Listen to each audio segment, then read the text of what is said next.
Good afternoon.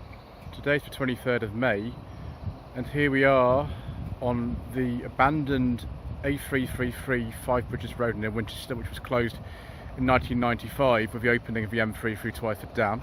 I did a video on this in February 2024 for the 12-month ownership report on this 1989 Nissan Sunny N13. Sadly, this car didn't move very much for the first 10 months of the ownership. I bought this car in April 2024 off a friend of mine called Mr. Brisdian, who had it for a number of years. I filmed it first actually in 2020 when he had it, and he bought it recently. He did about 35 to 40,000 miles in the car over the course of about 4 years, and then I bought it from him. Initially we thought there was something wrong with the cylinder head, and that was why he had some work done on it, but it turned out that the big end had gone in the engine, and Mr. Coleman, who many of you will know, a rubbish mechanic, he has replaced the engine, replaced it beginning of last year, and I finally picked this car up beginning of March 2025, and I've done just over 1,000 miles I think in it since it's had its new engine. The N13 Sunny was one of 3 different types of Sunny available in this country in 1989. There was the N13 3-door hatchback, 5-door hatchback and saloon. There was the B11 estate, which dated back to 1982, I think those came out, and the B12 coupe and estate. Why Nissan thought they needed so many different platforms for one model range in this country, I've absolutely no idea, but that's the way it was. Mr. Richardson from Furious Driving filmed this car for his channel yesterday, and I had to draw on the family tree of the Sunnies to explain exactly what was going on. In other markets this car was known as the Pulsar, and in Greece I think it was known as the Cherry, because actually it directly replaced the N12 Cherry in 1986. This is a pre-facelift car that was registered at the end of 1989. It was probably built in 1988 we think. So it has a 1.6 E16S engine, we'll show you that in a moment, which is about 83 horsepower. This is a very rare specification. There's a 1.6 GSX saloon with a manual gearbox. We don't believe there are any others in this specification actually left in this country. There are some automatic ones. The saloons are rare than hatchbacks. Obviously the 5-door hatchback would be the most common, followed by the 3-door hatchback, probably followed by the saloon. This was quite a luxurious car in its day. There are some strange emissions actually on the specification, but it has intermittent variable wipe, which is incredible for a thing like this. The boot for the size of the car is actually quite big. I'll show you. Tiny little key. So these have got parts in here. These are parts that actually will be retained with the car. That's the old air cleaner from the original engine that was in it. Because Mr. Brisdian, who used to own this car, has expressed interest in actually having this car back at the end of the summer after this car's been to Rusterville and other things, then we're just keeping everything that he had exactly how it was. The boot lock's been repaired because that wasn't closing at one point, and I remember driving down the M27 with it flapping open because we just put some cable tie through the mechanism to stop it opening. We've also had the fuel flap repaired as well, which is part of the same lever inside the car. Neither of them working very well. Also, another problem we've had with it since putting the engine in is the instruments don't always all work, and we've traced that to the meter fuse, which is why we always carry now in this car some spare fuses like this, just in case that goes. The car won't stop running when that goes, the speedo will still work, it's just you lose indicators and you lose some of the gauges. And I don't think you can put the normal lights on. You can still use the hazard lights, which is fine, so it's not going to break down exactly. You just have to stop when you can, pull over and just change the fuse. It's very easy. I've done that several times. So yeah, Mr. Richardson Furious Driving filmed this car yesterday. You'll probably see his video I imagine first, because we've got quite a queue. Got the penguins in here today. They're not looking very lively. We'll have to sort of G them up in a bit. Considering this was effectively like a Rover 216 Van Pla or an Orion gear back in the day, we've got sort of surprising emissions. We haven't got electric mirrors. This fabric is alright, but it doesn't look nearly as plush as it would do in a Van Pla or a gear.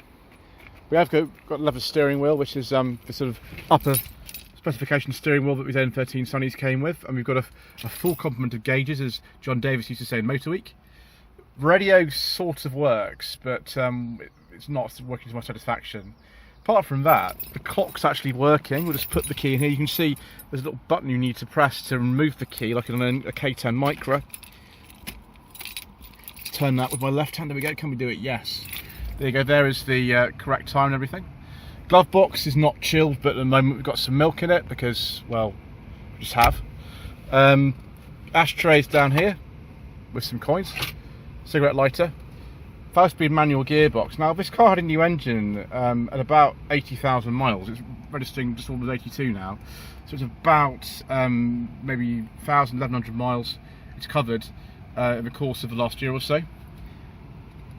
Very, very tiny, slim door pockets. They're long, but they're very slim, so you can't really fit anything in them. You can't put any penguins in there.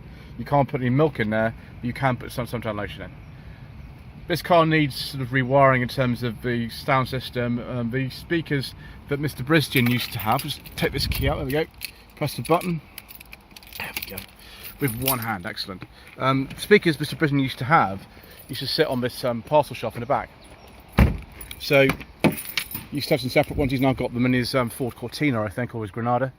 Used to sit there. So that needs at some point some cleaning, that parcel shelf, because it's a little bit on the kind of nasty, filthy side. The dealer sticker, unfortunately, that was on this car in 2020 has sort of faded and gone. And also, you see the video of the car in 2020, you see that the bumper's not all sort of pitted like that. The front one actually was like this. In the video from 2020, the car's wearing a different front bumper from the lower specification car. This is the correct one, obviously it's in the correct colour.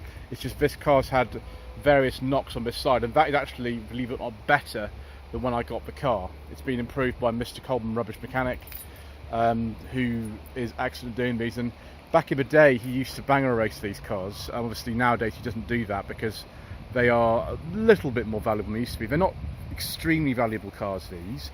Car like this, I think on a very good day is worth about £2,000.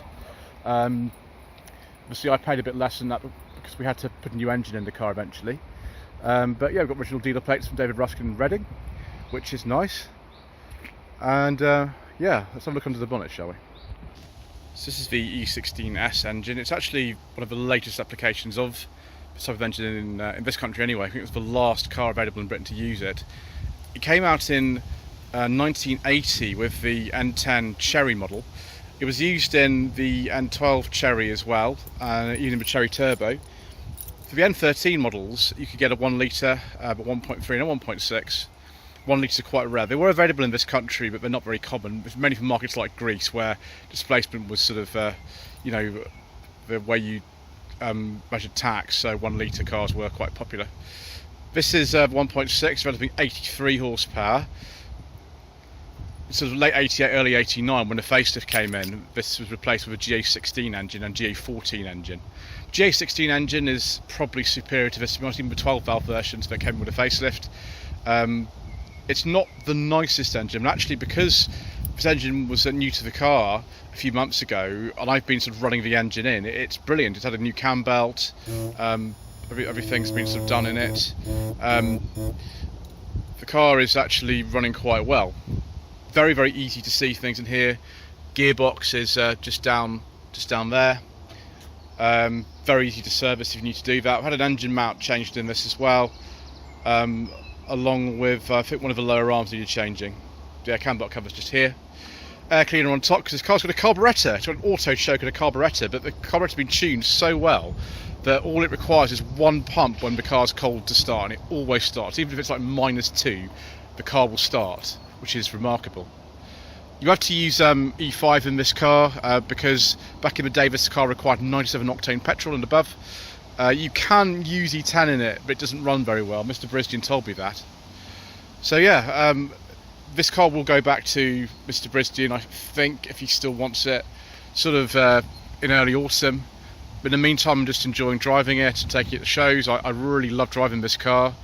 It's not the most comfortable or the quietest on the motorway, but it's very, very good fun. The handling, which requires a lot of body roll, is also quite entertaining.